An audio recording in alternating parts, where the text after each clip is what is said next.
즐겁고 행복한 주일입니다. 이 시간 하나님이 주시는 은혜 속에 우리가 함께 복된 시간 보낼 수 있기를 바랍니다. 어떤 사람이 갑자기 쓰러져서 병원에 입원을 하게 됐습니다. 갑자기 쓰러졌기 때문에 언제 어떻게 될 줄 모르는 이런 상태입니다. 이런 상태에서 의사들이 와서 급히 몇 시간 동안 수술을 해서 이 사람이 이제 목숨이 살아나게 됐습니다. 목숨을 건졌습니다. 그리고 수술 후에 한 두어 달 입원한 후에 이제 건강을 되찾아 퇴원하게 됐습니다. 퇴원하는 이 사람이 한마디 했습니다. 뭐라고 했을까요? 퇴원하면서 이 사람이 한마디 했는데 뭐라고 했느냐 하면 병원 밥이 아주 맛이 없었어. 이렇게 말했다는 겁니다. 자기의 생명을 살려준 병원이죠. 의사들이 땀 흘리고 수고함으로 죽어가던 그 생명을 살려준 이 은혜는 전혀 생각이 안 나고 다만 두어 달 동안 병원 밥을 먹었는데 그 밥이 싱겁고 맛이 하나도 없었다는 거예요. 그것만 기억이 된 겁니다. 은혜는 싹 잊어버리고 마음속에 있었던 불평, 불만만 입으로 표현이 된 것입니다. 바로 이것이 대부분의 인간들의 모습입니다. 우리는 은혜는 금방 잊어버리고 그리고 불평과 불만은 오래 기억하는 이런 나쁜 습관들이 모든 사람들에게 대부분 모든 사람들이 다 가지고 있습니다. 그래서 옛 속담에 이런 말이 있다 그럽니다. 은혜는 모래에 새기고 그리고 원망은 돌에 새긴다. 이건 나쁜 말이죠. 은혜를 모래에 새긴다는 말은 은혜는 금방 잊어버린다는 말이에요. 원망은 돌에 새긴다는 말은 돌에 새겨서 원망을 잊지 않는다는 이런 말입니다. 원수는 기억하겠다. 그런 말 아니겠습니까? 우리 그리스도인들은 이와는 반대되게 살아야 됩니다. 은혜는 어디에 새겨야 됩니까? 돌에 새겨야 됩니다. 그리고 원망과 불평은 모래에 새겨서 금방 잊어버릴 수 있는 이런 믿음의 삶을 사는 저와 여러분들이 다 되기를 주의 이름으로 축원합니다. 주변에 많은 사람들을 돌아봤을 때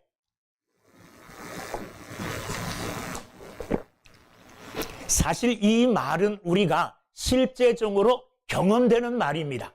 주변에 내가 은혜를 많이 베푼 사람들 그 은혜 기억하여 내게 은혜를 감사하고 갚습니까? 대부분 그러지 않아요. 그런데 내가 많은 은혜를 베풀었다가 뭐 하나 좀 잘못하면 그 하나 잘못한 그것 가지고 끝까지 괴롭히고 끝까지 도전해 오는 이런 사람들이 있지 않습니까? 여러분 오늘 성경 우리가 읽은 본문 말씀에 나오는 이 사람들은 은혜를 잊어버린 사람들이에요. 은혜를 잊어버린 사람들의 이야기가 오늘 본문 속에 나와 있습니다. 이 사람들은 사실 보통 사람들이 아닙니다. 노예 생활하던 사람들이에요. 400년이 넘도록 노예 생활했던 사람들인데 이런 사람들을 하나님께서 은혜로 구출해 주셨어요. 구출해 주실 때에 빈손으로 그냥 나오게 하신 것이 아니라 금은 보화와 의복들을 많이 챙겨서 사실 부자가 되어서 나오게 해 주셨습니다. 그리고 나와서 가는 길에 홍해가 가로놓여 있었는데 이 홍해를 또 하나님이 능력으로 갈라주셨어요. 그래서 그 홍해 바닷길을 발로 밟고 건넜던 사람들이 바로 이 사람들입니다. 광야길을 걸어가는데 농사를 지어서 곡식이 있는 게 아니죠. 광야에 나무 열매가 많아가지고 열매를 따먹을 수도 없고 짐승들이 많아가지고 사냥해서 먹을 수도 없는 그런 지경이었을 때에 하나님께서 하늘로부터 만나를 내려주셨습니다. 그래서 만나를 먹고 하늘로부터 내려오는 만나를 먹고 친히 경험한 사람들이 바로 이 사람들이에요. 밤에 추우면 하나님께서 불기둥을 동원하여 그들의 추위를 막아주셨고 낮에 더위는 구름 기둥을 동원하여 더위를 막아주시고 그래서 하나님의 은혜 속에 안전하게 행진하던 그들이었습니다. 그럼에도 불구하고 그들 속에 불평, 불만이 일기 시작했다는 겁니다. 입술에서부터 한 사람이 입으로부터 원망이 전하여지고 또 전하여져서 많은 사람들이 원망하는 가운데 이르렀다는 겁니다. 바로 이 모습이 원망하고 불평하는 이런 은혜를 잊어버린 이 모습, 이스라엘의 모습이 사실 오늘을 살아가고 있는 나의 모습일 수도 있다는 겁니다. 나의 모습을 이 사람들의 삶에 비추어서 나도 과연 그런 삶을 살고 있었다면 내 잘못을 회개하고 감사하는 삶을 회복할 수 있는 시간이 되기를 주님의 이름으로 축원합니다. 자, 오늘 본문의 이야기는 이스라엘 백성들이 아까도 말씀드렸지만은 애굽을 탈출하여 출애굽하는 삶 속에, 출애굽하는 과정 속에 있었던 일입니다. 이제 광야 생활을 시작할 때에 애굽에서 오랜 세월 동안 노예 생활을 했습니다. 그 노예 생활이 사실 얼마나 괴롭고 고통스러웠겠습니까? 그래서 하나님께 밤낮으로 부르짖어 제발 이 노예 삶에서 우리를 건져달라고 기도했어요. 하나님이 그 기도에 응답하셔서 모세를 보내주시고, 모세가 이스라엘 백성들을 애굽 땅에서 건져내어 그들을 하나님이 약속해 주신 가나안 땅으로 이끌어가는 중에 있었습니다. 자, 그런데 이끌고 가는 중에 이 광야 생활에서 그들이 지금 뭐 하고 있느냐 하면 하나님 앞에 원망하고 불평합니다. 그냥 하는 게 아니라 막 울면서 부르짖으면서 그들의 삶을 돌아보면서 원통하다고 원망하고 불평하고 있는 겁니다. 자, 오늘 우리가 읽은 민수기 11장 1절에 보면 여호와께서 들으시기에 백성이 악한 말로 뭐 했다 그랬습니까? 원망하매 그랬습니다. 원망하기 시작했어요. 이 원망으로 인하여 하나님이 그들을 징계하십니다. 그럼에도 불구하고 그들의 원망은 사그라지지 아니하고 계속 그 원망은 번져가고 있었습니다. 여러분 보십시오.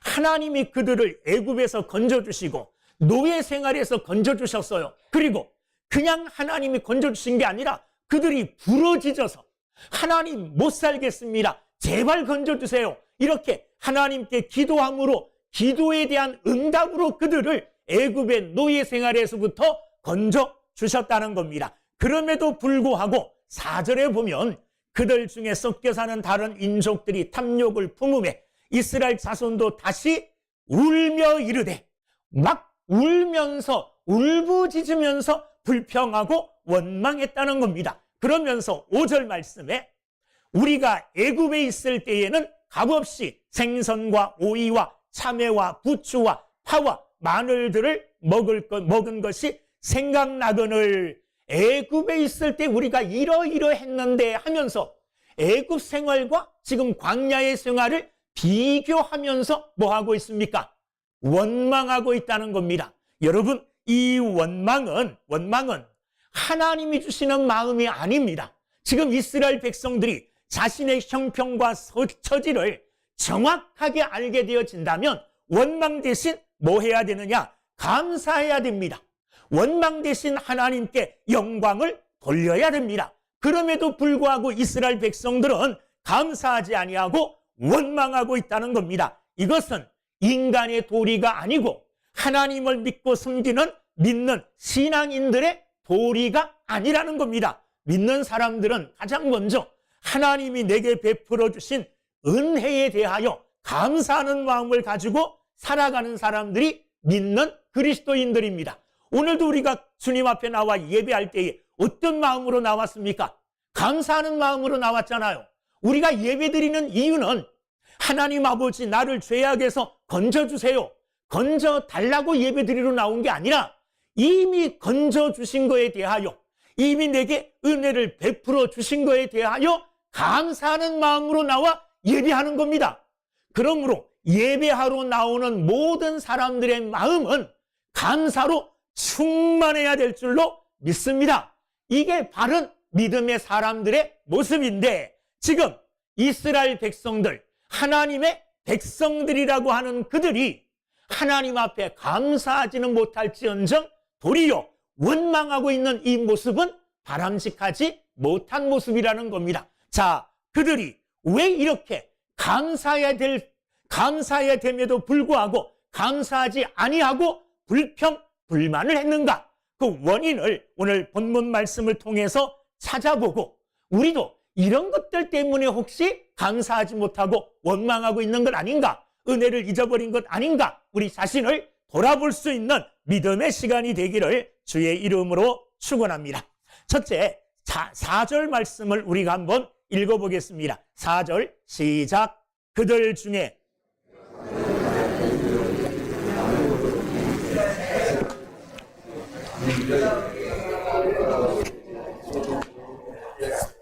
자, 거기 보면 그들 중에 섞여 사는 다른 인종들이 뭘 품었다 그랬습니까? 탐욕을 품음에 그랬습니다. 탐욕, 은혜를 잊어버리는 가장 중요한 원인 중에 하나는 마음에 탐욕을 품게 될 때에 그렇게 되어진다는 겁니다. 불평의 시작은 뭐로부터 시작되느냐? 탐욕으로부터 시작되었다는 겁니다. 사람들이 불평하는 이유는 가진 것이 없어서 불평하는 것이 아니라 더 가지려고 하는 마음으로 불평하는 겁니다. 더 가지려고 하는 바로 이 마음이 탐욕의 마음입니다. 이스라엘 백성들에게 먹을 것이 없어서 그들이 다른 것을 요구한 게 아닙니다. 지금 그들이 요구하는 게 뭡니까? 배가 고파가지고 하나님 우리에게 이 배고픔을 면할 먹을 거 주세요. 이렇게 하나님께 불평한 거 아니에요. 이렇게 그들이 하나님께 불평한 게 아니라 이미 만나로 인하여 배는 부릅니다. 굶어 죽을 염려는 없어요. 그럼에도 불구하고 만나로 만족하지 아니하고 뭘 구했다 그랬습니까? 4절 끝에 보면 우리에게 뭘 주어요? 고기를 주어 먹게 하라. 만나로도 사실은 충분합니다. 만나가 뭡니까? 만나는 하늘의 양식이에요. 하나님이 친히 만들어서 인간들에게 공급해 주신 거예요. 거기에는 인간들에게 필요한 모든 영양소가 다 들어있어요. 그것 먹어서 영양실조에 걸린다? 말도 안 돼요. 그것 먹으면 영양 보급이 충분하고 그것만으로도 건강할 수 있습니다. 왜 그렇습니까? 하나님이 만들어서 우리에게 주신 양식이잖아요. 인간이 만들었고 인간이 제조한 게 아닙니다. 하나님께서 친히 하늘로부터 이스라엘 백성들에게 주신 것이 뭐냐? 이 하늘 양식 만나였습니다. 만나는 그들이 너무너무 좋아했어요. 처음에 만나가 내려왔을 때에. 그래서 사람들이 신기해가지고 서로 묻습니다. 이것이 무엇이냐? 이렇게 물은 것이 근거가 되어서 그 이름을 만나라고 칭한 것입니다. 7절부터 9절까지 보면 이 이스라엘 백성들은 하나님이 내려주시는 이 만나를 여러 가지 요리로 해서 다시 또 재요리해서 먹었어요. 어떻게 했느냐? 맷돌로 갈아 먹기도 하고 절구에 막 찧어서 먹기도 하고 가마에 삶아서 먹기도 하고 가루로 만들어 과자로 만들어서 먹기도 하고 여러 가지로 활용해서 그것을 충분히 맛있게 그리고 영양소가 충분하게 넉넉하게 먹음으로 인하여 배고픔이 없었습니다. 사실 그것만으로 살아가는데 부족함이 없어요. 자, 그런데도 불구하고 그들은 뭘 구했습니까? 하나님, 광야에서 이런 만나라니요. 너무너무나 큰 하나님의 은혜입니다. 우리가 농사 짓지도 않았고 우리가 가꾸지도 않았는데 하나님이 하늘로부터 내려주신 이 만나 너무너무나 감사한 하나님의 양식입니다. 하나님께 그것에 대하여 감사하지 아니하고 도리어 불평해요. 불평했던 원인이 뭐냐면 탐욕 때문에 지금 가진 것으로 만족하지 않은 거예요. 더 다른 것을 가지려고 하는 이 욕심의 마음, 이게 뭐냐? 이게 탐욕이라는 겁니다. 이 탐욕이 우리에게 가득 차 있을 때에 이미 주신 은혜를 뭐 하게 됩니까? 잊어버리게 돼요. 잊어버리게. 지금도 만족한데 이 만족한 상태에서 아니야, 나는 만족하지 않아. 저거 더 갖고 싶어. 저 고기를 더 먹고 싶어. 이런 욕심, 이게 탐욕이거든요. 이 욕심이 생기니 하나님께서 주신 만나의 은혜가 잊혀지는 거죠. 하나님이 주신 만나의 은혜를 뭐 하게 되느냐 하면 잊어버리게 되는 거예요. 이 정도로는 부족합니다. 하나님, 나 저것 갖고 싶어요. 이미 충분하게 하나님이 주셨음에도 불구하고 다른 것에 대한 욕심을 가질 때에 이게 탐욕이라 그래요. 이 탐욕의 마음에 우리가 사로잡히게 되면 이미 누리고 있는 그 은혜에 대하여 감사하지 못하고 그 은혜를 잊어버릴 수가 있다는 겁니다. 그래서 성경 디모데전서 6장 8절에 우리가 먹을 것과 입을 것이 있은즉 족한 줄로 알 것이니라. 입을 거 있고 먹을 거 있으면 족한 줄로 여겨라. 이렇게 성경은 우리에게 말씀하고 계십니다. 그럼에도 불구하고 사람들은 이 땅을 살아가면서 만족하지를 못해요. 만족하지를. 이미 충분히 가졌지만 만족하지 못하는 탐욕의 마음을 품으면 넉넉하게 가진 그것이 부족하게 여겨져요. 많이 가지지는 않았지만 적게 가졌지만 적게 가진 그것을 만족하게 여기면 이미 그는 그것으로 인하여 행복하게 되는 겁니다. 우리 속에 있는 탐욕, 만족하지 못하는 이 마음을 우리가 내버릴 때에 우리는 하나님의 지금 주신 은혜, 누리고 있는 은혜에 감사할 수 있고 그 은혜를 은혜로 여길 수가 있게 되어지는 겁니다. 그래서 가장 중요한 게 뭐냐 하면 내가 얼마나 많이 누리고 있느냐 이것보다 우리의 마음을 통제하는 것이 중요합니다. 내가 누리고 있는 것에 대하여 하나님 감사합니다 만족하면 그게 행복이에요. 그러나 그것보다 몇십 배로 많이 가졌지만 여전히 나는 부족해요, 저거 가져야 되겠어요, 이렇게 탐욕의 마음을 품고 있으면 아무리 많이 가져도 만족함을 얻을 수가 없는 겁니다. 그러므로 우리의 마음을 통제하고 우리의 마음을 다스리는 것이 너무너무나 중요합니다. 그래서 우리의 마음을 다스리는데 어떻게 우리의 마음을 다스릴 수 있느냐? 여러분, 세상에 있는 것들로는 사실 다스리기가 힘듭니다. 믿음의 힘, 신앙의 힘, 하나님이 주시는 은혜와 능력으로 우리는 우리의 마음을 다스릴 수 있어야 됩니다. 특별히 사도 바울이 가졌던 자족의 마음. 사도 바울은 어떤 상황 가운데서도 나는 자족하고 있다, 스스로 만족하고 있다, 이렇게 하나님 앞에 고백했습니다. 빌립보서 4장 11절 12절에 보면 내가 궁핍함으로 말하는 것이 아니니라. 어떠한 형편에든지 나는 자족하기를 배웠노니 나는 비천에 처할 줄도 알고 풍부에 처할 줄도 알아. 모든 일 곧 배부름과 배고픔과 풍부와 궁핍에도 처할 줄 아는 일체의 비결을 배웠노라. 사도 바울은 빈궁한 가운데서도 만족하고 부한 가운데도 만족하는 이런 일체의 비결을 배웠다고 말합니다. 자족의 원리입니다. 여러분도 사도 바울이 가졌던 은혜 안에서, 믿음 안에서 스스로 만족하는 자족의 은혜를 누릴 수 있기를 주님의 이름으로 축원합니다. 두 번째, 그들이 하나님의 은혜를 잊어버린 이유는 뭐냐 하면 과거의 삶을 생각하기는 생각하는데 과거의 삶을 비틀어서 삐딱하게 생각해요. 어떻게 생각하느냐 하면 여러분, 시간이 흐르면 과거의 고생스러운 것들도 어떤 경험으로 남습니까? 아름다운 경험으로 비춰질 때가 많이 있어요. 과거에 여러분들이, 우리가 과거에 얼마나 못 살았습니까? 여러분들 어떤지 모르지만 저도 못 살았을 때 기억은 물지개로 물을 길러 놔놨고 저 연탄을 새끼줄에 이렇게 깨가지고 한 잔씩 두 잔씩 드러나는 적 있어요? 있죠? 쌀, 내일 먹을 쌀이 쌀독에 있는가 없는가 한번 살펴보기도 하고, 내일 먹을 쌀이 없어가지고요 뭐 누룽지 끓여 먹기도 하고 시래기 넣어가지고 밀가루 넣어가지고 죽 쏘 먹고 이런 적 있죠? 그런데 그때의, 지금 그때 생각하면 그때가 고생스럽게 생각하기보다는 야, 그때가 낭만스러웠다 이렇게 생각될 때도 있죠. 시간이 지나면 고통스러운 것들이 아름다워 보일 때가 있어요. 이스라엘 백성들이 시간이 흐름에 따라 과거의 고통스러운 것들이 아름답게 미화되어서 기억이 되는 거예요. 생각해 보세요. 이스라엘 백성들이 애굽 땅에 있을 때의 기억은, 사실 그들의 기억을 강하게 붙들고 있는 것은 애굽 사람들로부터 받는 박해, 핍박, 이거 아니겠습니까?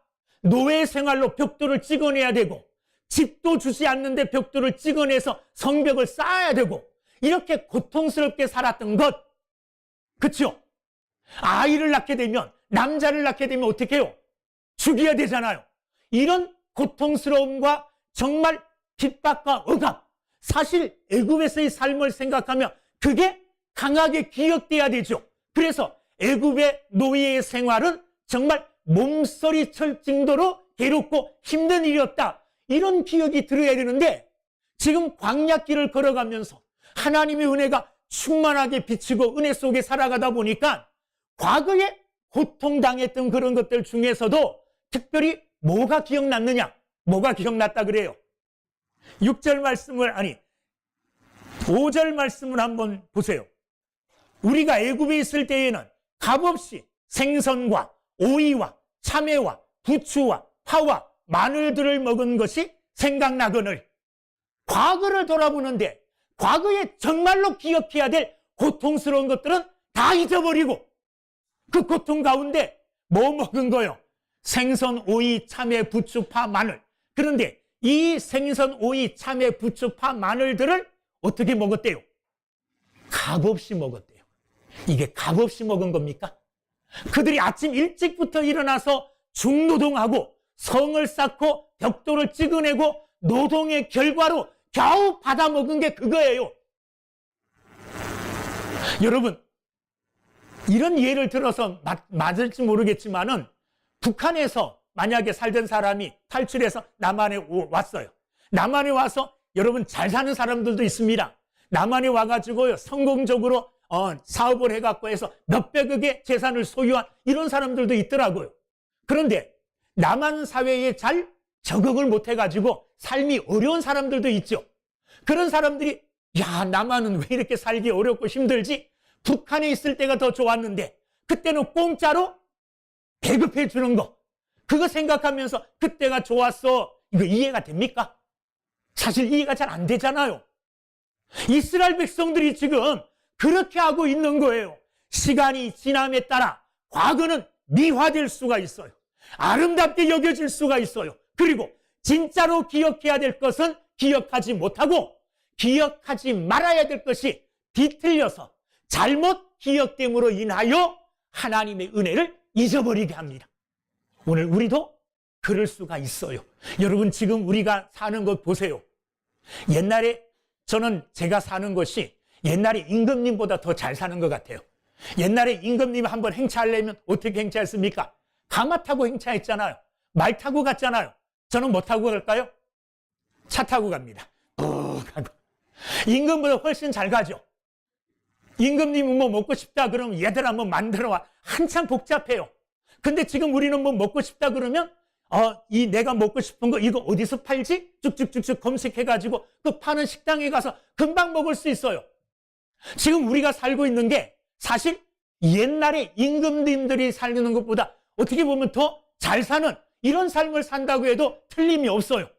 그럼에도 불구하고 우리는 지금 우리가 누리는 이 풍요로움을 하나님 앞에 뭐 하지 못하느냐 하면 감사하지 못하고 도리어 과거의 삶을 생각하면서 과거가 나았었는데 그때가 더 어떻게 해요? 정이 있었고 그때가 더 우리끼리 더 재미있었는데 사실 이렇게 하면서 지금 누리는 은혜를 잊어버릴 수가 있습니다. 그러나 하나님께서는 말씀하십니다. 과거를 돌아봐라.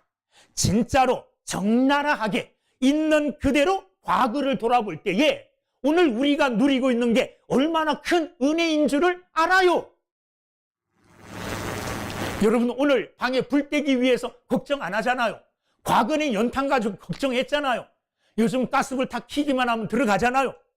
밥해 먹을 때 뭐 불 뗄 필요 없고 여러 가지로 너무너무나 편리하고 축복된 삶을 누리면서도 과거의 희미한 기억 속에 그 과거의 고통스러움이 아름답게 미화됨으로 기억됨으로 오늘의 은혜를 잊어버릴 수가 있습니다. 그러나 과거의 모습을 있는 그대로 우리가 돌아보면 끔찍하지요. 끔찍해요. 어떤 사람들은요, 군대 다시 가고 싶은 사람들이 있대요. 저는 군대 절대로 다시 가고 싶지 않아요. 그 사람들이 기억하는 건 뭘까요? 군대에서 즐겁던 생활, 친구들하고 축구하고 친구들하고 뭐 회식하고 이렇게 즐거운 생활하면서 야, 그때 한번 다시 돌아가고 싶어. 나는 그런 건 생각이 하나도 안 나요. 뭐 생각날까요? 훈련 받았을 때 악 쓰고 그냥 기 쓰고 이런 표현 될지 모르겠지만 땅바닥을 막 박박박박 기던 이런 생각만 나요. 입에서 그냥 막 신물이 넘어오고 이런 것들만 생각나요. 그리고 고참들에게 여기 조인터라 그러나 여기 막 군화발로 막 이렇게 맞던 시절, 야구 방망이로 쭉 주워갖고 맞던 이런 거 막 끔찍한 기억만 생각나니까 저는 군대 안 가고 싶어요. 근데 좋은 것들만 기억나는 사람들은 가고 싶다는 거예요. 여러분, 과거를 적나라하게 보면 과거보다 오늘 훨씬 많이 하나님의 은혜 속에 살아가는 것이 오늘 저와 여러분들입니다. 그러므로 과거의 잘못된 기억의 혼동으로 말미암아 오늘 누리고 있는 은혜에 대하여 감사하지 못하는 어리석은 자가 되지 않기를 주님의 이름으로 축원합니다. 세 번째로 그들이 은혜를 잊어버린 이유는 뭐냐 하면 하나님의 은혜에 이미 익숙해져 버렸어요. 그래서 은혜가 은혜로 여겨지지가 않는 겁니다. 6절 말씀 보세요. 이제는 우리의 기력이 다하여 이 만나 외에는 보이는 것이 아무것도 없도다. 무슨 말이야 하면 만나밖에 없다는 거예요. 만나밖에 안 보이네. 만나 이제 지겨운 만나가 된 거예요. 그전에는 이 만나가 어땠습니까? 이 만나가 생명끈이었어요. 이 만나를 통하여 생명을 유지할 수 있었고 이 만나를 통하여 살아갈 수 있었습니다. 그런데 이 만나가 이제 너무 익숙해진 거 당연한 것처럼 여겨지는 거예요. 여러분, 아침에 나가면 만나가 마당에 쫙 깔려 있는 거 이게 당연한 겁니까? 당연하지 않은 거예요. 하나님의 은혜가 아니면 있을 수 없는 일이에요. 근데 이 일이 반복되니까 어제도 있었고 오늘도 있었고 내일도 있을 것이고 이 은혜가 계속 될 것이라는 은혜가 지속되니까 이 은혜에 이들이 어떻게 되었느냐 하면 익숙해져 버린 거예요. 그래서 은혜를 은혜로 알지를 못하는 겁니다. 그래서 은혜를 잊어버린 거예요. 만나주신 은혜를 잊어버린 겁니다. 여러분, 우리는 아무리 하나님의 은혜를 많이 주시고 아무리 하나님의 은혜를 지속적으로 오랫동안 주셔도 그 은혜를 잊어버리지 않는 지혜로운 사람이 되기를 주님의 이름으로 축원합니다. 매일 기적을 보니까 기적이 평범해 보이기 시작한 거예요. 만나 내리는 거 기적이잖아요. 아무것도 없던 땅에 하나님께 주시는 먹을거리가 쫙 깔린다는 거 얼마나 큰 기적이에요. 구름기둥 불기둥으로 인도해 주신다는 것 이거 얼마나 큰 기적입니까? 그런데 이 기적을 매일 보니까 기적이 이제 평범한 게 돼버려가지고 기적의 은혜를 그들이 은혜로 못 느낀 겁니다. 일상이 돼버린 거예요. 지금 여러분들 우리가 누리고 있는 은혜를 그냥 은혜로 생각하지 않고 일상적으로 여겨버리는 것들이 너무나 많아요. 여러분, 지금 하나님이 내게 공기 주심의 은혜를 깨닫고 있습니까? 사실 못 깨닫죠? 다 못 깨닫는다는 표정이에요. 공기 그거 당연한 거 아니야? 전부 다 그렇게 생각하셔요. 근데 하나님이 만약에 공기를 딱 끊어버리신다. 우리 숨 쉴 수 없고 살아갈 수가 없어요. 태양이 우리에게 비춰지는 거 당연하다고 생각하잖아요. 어제도 태양은 떴고 오늘도 떴고 내일도 뜰 거예요. 그러니까 이런 일상적인 하나님이 주시는 은혜가 그냥 은혜가 아니라 기적이 아니라 일상적인 것이 돼버렸다는 거예요. 어떤 교회가 주차장이 부족해가지고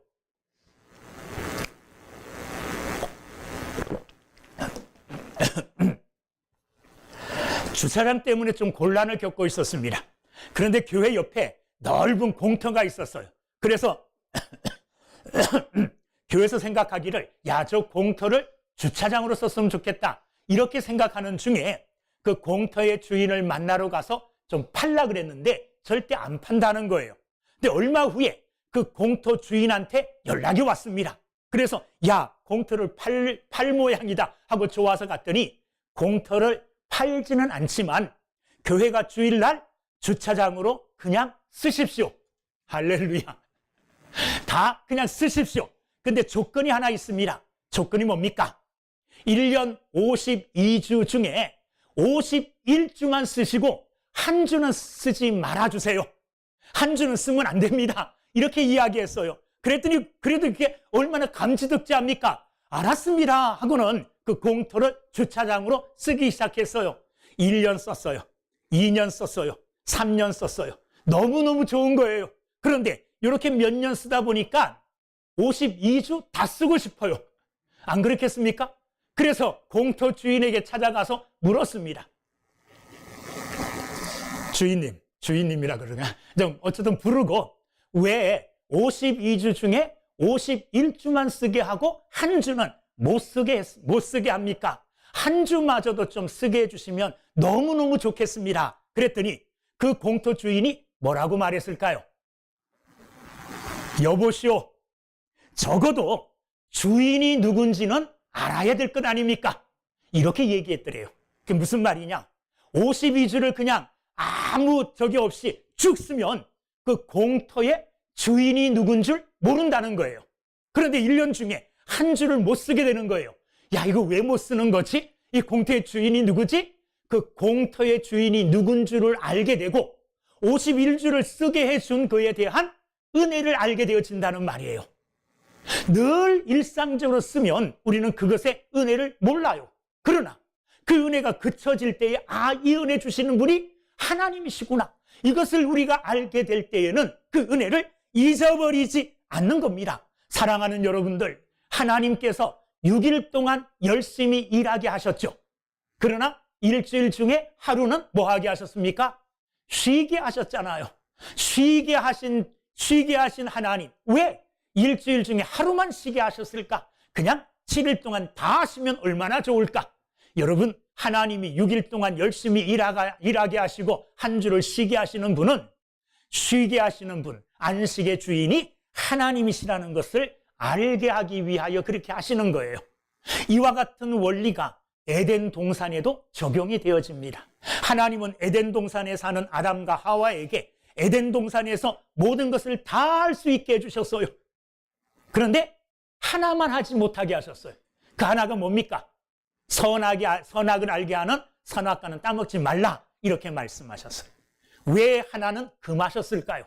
오늘 이 공터를 주차장으로 이용하게 한 그 주인의 말을 빌리면, 같은 원리로 말하면 에덴 동산의 주인이 누구시다?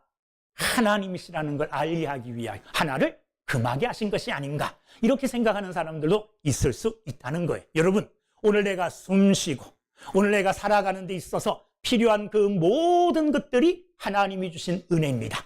이 은혜를 은혜로 여기고 이 은혜에 대하여 감사하는 믿음의 삶을 살아가는 여러분 다 되시기를 주님의 이름으로 축원합니다. 기도하겠습니다.